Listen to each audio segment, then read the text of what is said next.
Dollar identities नाम इसलिए दिया गया है कि ये फॉर्मूले बेहद इंपॉर्टेंट हैं और 11th और 12th में इनका बहुत यूज़ होने वाला है। तो ये जो मल्टीपल एंगल्ड फॉर्मूले हमने पढ़े थे उन्हीं को दूसरी तरह से चेंज करके इनको लिखा गया है ताकि आप क्वेश्चन के अंदर इनको डायरेक्टली यूज़ कर सकें।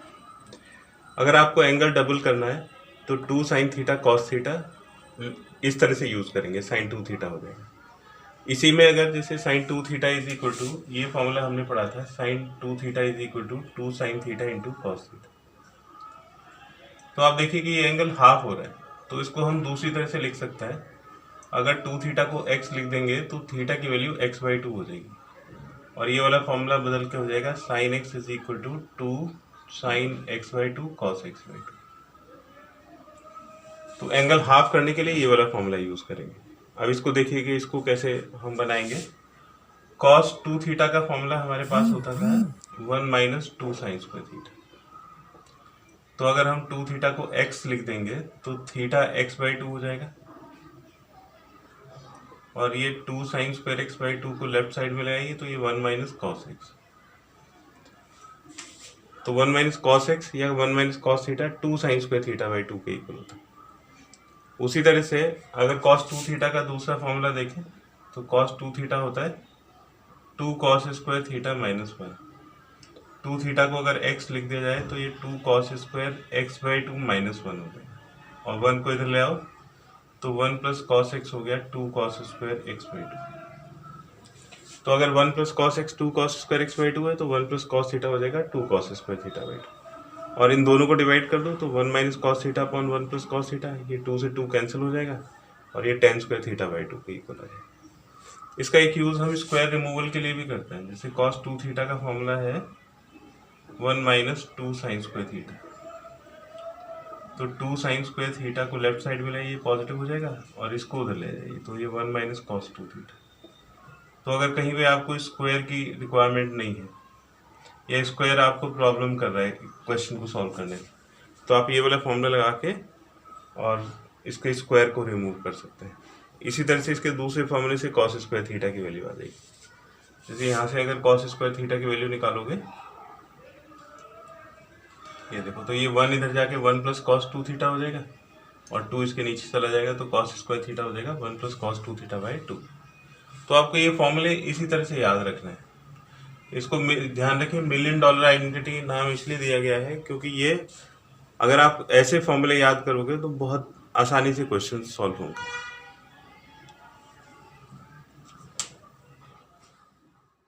हाफ एंगल्स के ऊपर ये बड़ा इंपॉर्टेंट क्वेश्चन है, तो इस नोट को याद रखिएगा कि हाफ एंगल्स के लिए cos x सबसे इंपॉर्टेंट टर्म होता है क्योंकि cos का sin x/2 के साथ भी फॉर्मूला होता है और cos का cos x/2 के साथ भी फॉर्मूला होता है। यानी कि अगर आपको cos x पता है तो आप sin x/2 और cos x/2 निकाल सकते हैं, फिर tan x/2 sec x/2 सभी निकल जाएंगे। तो जैसे क्वेश्चन है tan x की वैल्यू दे रखी है x पाई से 3π/2 के बीच में, यानी कि 180 से 270 के बीच में। तो इससे पता लगता है कि x थर्ड क्वाड्रेंट को बिलोंग करता है और हमें हाफ एंगल्स ट्रिग्नोमेट्रिक रेशियो चाहिए, यानी कि sin x/2 cos x/2 और tan x/2। तो देखिए कि अगर आपको ये चाहिए तो आपको cos x की ज़रूरत पड़ेगी। तो आपको जो भी कुछ ट्रिग्नोमेट्रिक रेशियो दिया हुआ है सबसे पहले cos x निकालो। तो tan x दिया हुआ है, उसका sec से रिलेशन होता है sec square x is equal to 1 plus tan square x। tan x की वैल्यू डाल देंगे, ये sec x आ जाएगा प्लस माइनस 5/4। तो cos x इसका रेसिप्रोकल हो जाएगा। लेकिन x दिया हुआ है कि वो थर्ड क्वाड्रेंट को बिलोंग करता है और थर्ड क्वाड्रेंट में cos नेगेटिव होता है, इसलिए cos x की वैल्यू -4/5 हो जाएगी। अब देखिए 1 minus cos x is equal to 2 sine square x/2। इसमें cos x की वैल्यू डालिए 9/5 हो जाएगा 2 साइन स्क्वायर x/2। 2 से इसको डिवाइड कर दीजिए, साइन स्क्वायर x/2 9/10 हो गया। दोनों तरफ स्क्वायर रूट करेंगे तो ये प्लस माइनस 3/√10 साइन x/2 आ जाएगा। अब प्लस लेना है या माइनस लेना है वो इस एंगल के ऊपर डिपेंड करेगा x/2 के। तो x तो थर्ड क्वाड्रेंट में है पाई से 3π/2 के, तो इसको 2 से डिवाइड कर दीजिए तो π/2 x/2 3π/4। π/2 मतलब 90 डिग्री और 3π/4 मतलब 135 डिग्री। तो x/2 इन दोनों के बीच में होगा तो सेकंड क्वाड्रेंट को बिलोंग करेगा और सेकंड क्वाड्रेंट में साइन पॉजिटिव होता है, इसलिए साइन x/2 3/√10 होगा। इसी तरह से 1 plus cos x 2 cos square x/2 होता है। इसमें cos x की वैल्यू डालिए, ये 1/5 हो गया 2 cos स्क्वायर x/2। 2 से इसको डिवाइड कर दीजिए 1/10 is equal to cos square x/2। तो cos x/2 हो गया प्लस माइनस 1/√10। लेकिन x/2 क्योंकि सेकंड क्वाड्रेंट को बिलोंग करता है और सेकंड क्वाड्रेंट में कॉस नेगेटिव होता है, इसलिए cos x/2 -1/√10 आ गया। अगर आपके पास sin x/2 और cos x/2 है तो tan x/2 निकाला जा सकता है आसानी से। तो tan x/2 हो गया sin x/2 upon cos x/2, ये sin x/2 upon cos x/2, √10 cancel हो जाएगा, -3 आ गया। देखिए हाफ एंगल्स के ऊपर एक और इक्वेशन है, जैसे tan 22.5 डिग्री और sin 7.5 डिग्री की वैल्यू निकालनी। तो ये tan का हाफ एंगल 45/2 के इक्वल है, तो tan स्क्वायर θ/2 की वैल्यू होती है 1 - cos theta upon 1 + cos theta. इसका अंडर रूट करेंगे तो tan θ/2 और ये हो जाएगा ±√1 - cos theta upon 1 + cos theta. Theta को 45 डिग्री रख दीजिए, जिससे कि 45/2 22.5 डिग्री हो सके। थीटा को 45 रखा, cos 45 की वैल्यू डाल दी 1/√2, √2 से ऊपर नीचे मल्टीप्लाई कर दिया, रेशनलाइज करिए तो √2 - 1 इसकी वैल्यू आ जाएगी।